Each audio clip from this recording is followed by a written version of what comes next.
Hello, in this video we'll discuss the Java security compatibility property and why it may differ across runtime installations. This property and its settings are based on the Java version in use at the time of installation. Boomi recommends the latest and most secure setting and will generally set this value by default. As an example, during an installation with Java 8 Update 66, the property was set to 2016.01.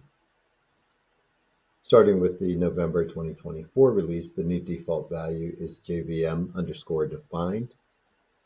This setting will allow the compatibility settings to be defined by the currently installed JVM. This will ensure the latest and most secure settings are used. The setting can be modified as needed and allows you to upgrade the Java version without breaking an existing integration due to the supported algorithms. The setting can be modified via the Advanced Property panel. This concludes the information shared in this video, and I thank you for taking the time to listen.